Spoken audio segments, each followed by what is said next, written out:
The message arrived the moment I stepped out of a meeting in Berlin. I had just finalized a multi-million-euro partnership with a fintech firm, one that would cement our position as a leader in European markets. My phone buzzed.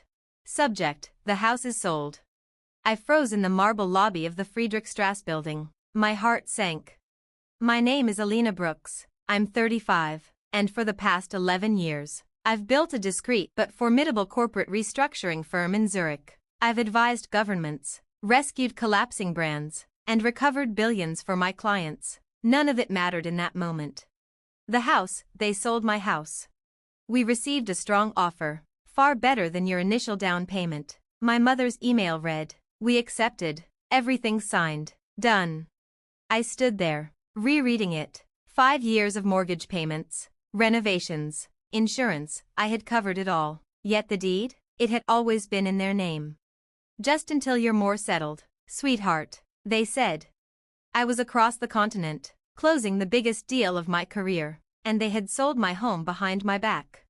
I stepped into a quiet hallway and dialed. It rang twice. "Oh, Alina," my mother's voice burst cheerfully. "Did you see our email? Isn't that wonderful news?" "Mom," I said, my voice clipped. "Careful, that was my house." "Oh, don't be so dramatic," she sighed. "Your father and I needed the liquidity. Barton and Company hasn't been doing well, and you're always jetting across Europe with that little advisory gig of yours." Little advisory gig. If only she knew the weight of the contracts in my briefcase, the way the German minister had shaken my hand, personally requesting my help to restructure their public pension funds. "Where am I supposed to stay when I return?" I asked, though I already knew the answer. "Oh, your old room is ready, just like when you were 17. As if that were a comfort. 17. Back then, I'd been a constant benchmark against Marcus, the golden boy, now COO of the very company they'd just admitted was failing. Back then, I was told to be realistic, to marry well, and to let Marcus handle the family legacy. I had built my empire without them, and yet, they still stole from me. "I have to go," I said, ending the call. Back in the conference room, the folder with the final deal waited. In 2 weeks, Barton and Company would face a full-scale audit conducted by a mysterious new consultancy brought in by their latest board member, the same one who had just acquired their largest competitor. My firm. They had sold my house. Soon, they would see exactly to whom. When they walked into their boardroom next quarter, adjusting their suits nervously, they would be looking straight across at their new boss. Revenge doesn't always need shouting or courtrooms. Sometimes it's a quiet seat at the head of the table. While my parents scrambled to save their failing company, I was quietly orchestrating the most ambitious acquisition of my career. Barton and Company, their beloved empire, wasn't just struggling, it was in free fall, and I knew precisely why. For the past 18 months, through a web of shell corporations and carefully disguised holding firms, I had been buying up their debt, one overdue invoice, one missed interest payment at a time. They thought I ran a boutique advisory firm in Zurich.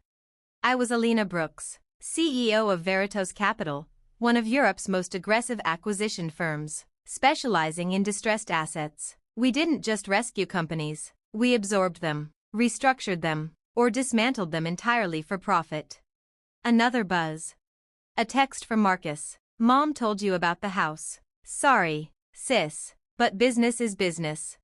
Business. Their excuse for everything, refusing to co-sign my student loan because Marcus needed seed funding, liquidating my savings to cover payroll shortfalls without telling me, and now selling the home I had paid for because the company came first. I replied simply, "Understood." Turning to Lucas Hoffman, my Berlin legal partner, I asked in German, "Are the contracts finalized?" He smiled, "Everything is ready, Frau Brooks. By Friday, you'll control 78% of Barton and Company." I signed the documents with a calm that my family had always mistaken for passivity. It wasn't just a deal, it was a reckoning. Soon, I would own the company they had sacrificed everything for, including me, including my home. "Book me a flight to London," I told my assistant. It's time I paid my parents a visit. The weeks that followed were a blur of executive briefings, internal audits, and valuations. I moved into a penthouse overlooking the Thames. ignoring my mother's calls, ignoring Marcus's desperate emails. Let them believe I was licking my wounds over a house. Let them believe I was the forgotten daughter in Europe with a little firm. They had no idea what was coming. The morning it all came together. I stood before the mirror in my suite. My navy blazer was sharp, my hair pinned with quiet precision. The storm had arrived. The woman stepping into the boardroom wasn't the disappointment they had always dismissed. She was the storm they never saw coming. Briefcase in hand, filled with the documents that would cement my control, I approached Barton and Company's London headquarters, the very building where my father once sneered, "You'll never understand real business, Alina." The revolving doors swirled around me. A security guard gave a polite nod. "Welcome back, Miss Brooks. Funny how the world changes when you've been underestimated your entire life."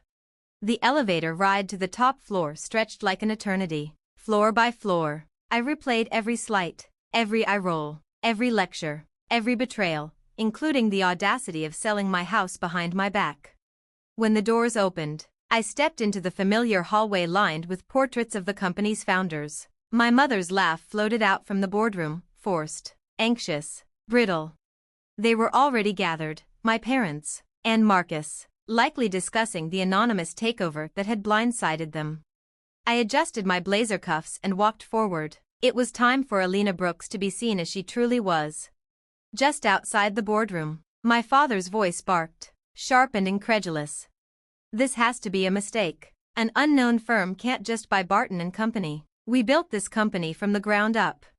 "I've triple-checked," Marcus replied. "Veritas Capital owns 78% of the stock. We've absorbed most of the debt. Legally, we have to meet the CEO today." My mother's voice chimed in, light but brittle. "I'm sure it's just paperwork. We've handled worse." I opened the boardroom door. Every head turned. "Alina, this meeting is for board members only," my father barked. "Whatever tantrum you're having about the house." "Actually," I interrupted, calm and deliberate, "I'm right on time." I placed my leather briefcase on the table with a soft click. "The CEO of Veritas Capital is scheduled for 10 o'clock. Marcus's frown faltered. "Yes, but she is."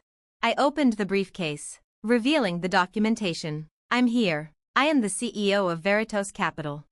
Silence swallowed the room. My mother's glass slipped from her fingers, shattering. My father's face went pale. Marcus looked like he had seen a ghost. "That's impossible," he whispered. "You run a boutique consultancy. You can't." "Can't what?" I asked, tilting my head. "Be competent? Ambitious? Too much of a disappointment to outgrow your legacy?"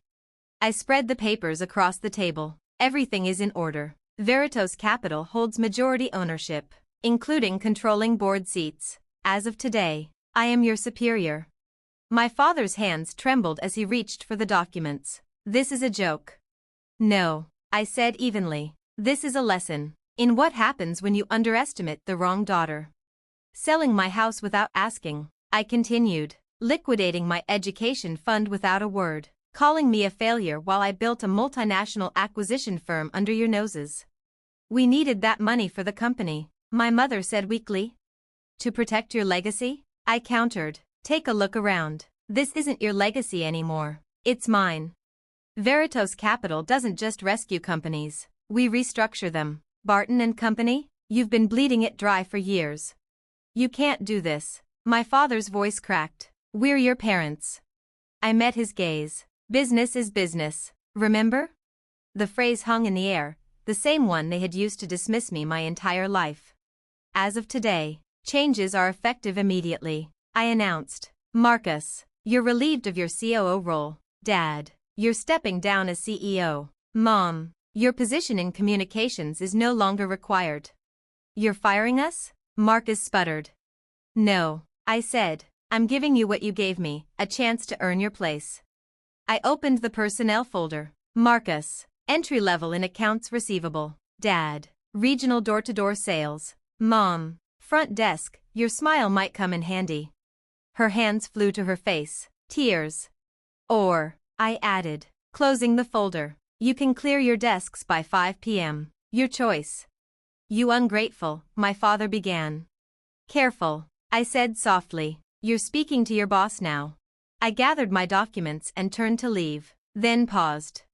Oh, and about my house, the one you sold? I purchased the development company that bought it. The deed will be back in my name by tomorrow. Perfect justice. Meeting resumes tomorrow at 9 a.m. Sharp. Be ready. I turned to them, cold and unflinching. Security will escort you out. My heels echoed down the marble floor. For the first time in 35 years, their noise didn't touch me. The next morning, I sat in what used to be my father's office, now mine. The headline read, Veritas Capital acquires Barton and Company. CEO reveals identity in boardroom shakeup. Unknown CEO. If only they knew. Yes, the story is complete.